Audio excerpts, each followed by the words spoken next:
Seorang filsuf Yunani kuno bernama Aeschylus pernah mengatakan, dalam perang, kebenaran adalah korban pertama. Kalimat terkenal dari seorang tokoh yang hidup di abad kelima sebelum Masehi itu masih relevan sampai hari ini. Meski dunia berubah, senjata makin canggih, teknologi makin edan, ada satu hal yang tak berubah sampai sekarang.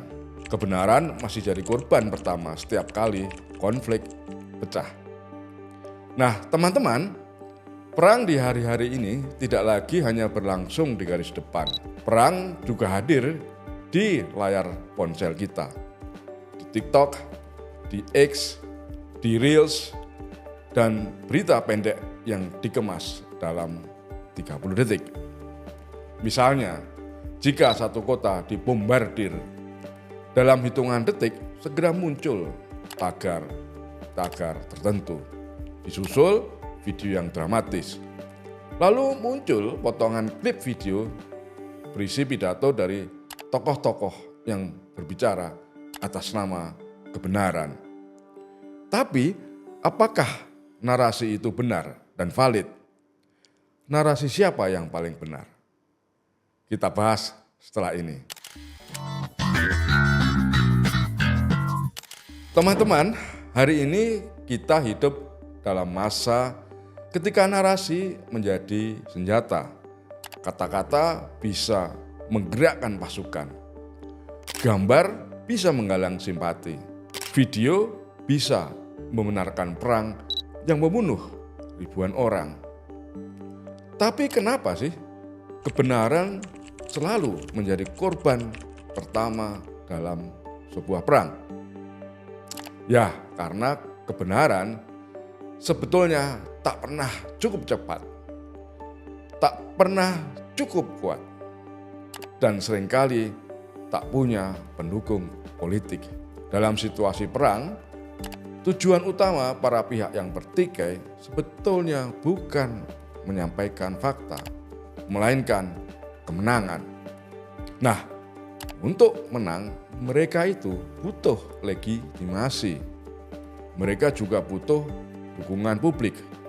Maka yang namanya kebenaran dipreteli, dicincang, dan disesuaikan oleh niat mereka.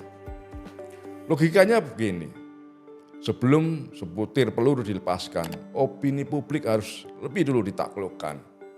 Karena tanpa restu masyarakat, baik yang diam-diam atau lewat propaganda, perang tak akan berumur panjang.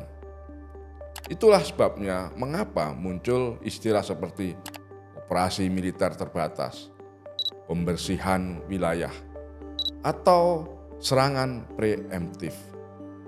Semua istilah itu adalah cara menyamarkan sebuah agresi menjadi seolah-olah tindakan yang syah. Sejarah pernah mencatat banyak kejadian. Dalam invasi ke Vietnam misalnya, Amerika menyebarkan informasi keliru soal insiden Teluk Tonkin. Di Irak digunakan klaim palsu soal senjata pemusnah massal. Dalam konflik Israel-Palestina, angka dan istilah dibolak-balik. Siapa sesungguhnya yang teroris?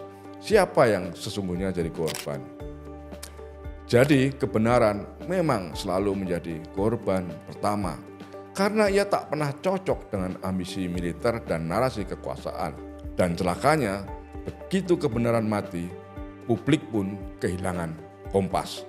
Nah, hari-hari ini medan perang Israel dan Iran di ruang digital kadang tanpa asap, tanpa darah, tapi dipenuhi opini.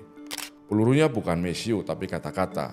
Senjatanya bukan drone tapi framing media. Itulah perang opini yang terjadi dalam perang Israel dan Iran. Semua pihak yang bersengketa berlomba menciptakan versi kebenaran masing-masing. Framing bekerja seperti kamera. Apa yang difokuskan memang akan terlihat jelas, tapi sisanya kabur. Ketika media menampilkan judul Iran menyerang Israel misalnya, itu tuh sudah menghilangkan konteks bahwa sebelumnya Israel lebih dulu menyerang Iran pada 12 Juni. Maka publik pun digiring untuk menyalahkan Iran. Propaganda bukan sesuatu yang baru. Dalam Perang Dunia Kedua misalnya, Nazi memakai radio dan film. Amerika memakai poster dan koran. Tapi zaman dulu propaganda itu butuh waktu. Nah sekarang hanya perlu satu konten, satu kicauan, satu influencer, satu video yang dipotong dan diberi narasi dramatis. Langsung menyebar dalam tempo yang sangat singkat. Kita pernah dibohongi soal senjata pemusnah massal di Irak oleh Amerika. Klaim itu menghancurkan satu negara, membunuh ribuan orang. Dan kemudian terbukti bahwa Irak tidak punya senjata yang diklaim Amerika. Tapi dunia telanjur percaya oleh propaganda Amerika. Hari ini kita melihat pola yang sama. Serangan Israel ke Iran disebut sebagai preemptive strike yang seolah-olah sah. Iran membalas, tapi langsung dicap sebagai provokator. Padahal menurut pasal 15 Piagam PBB, setiap negara berhak membela diri jika diserang oleh negara lain.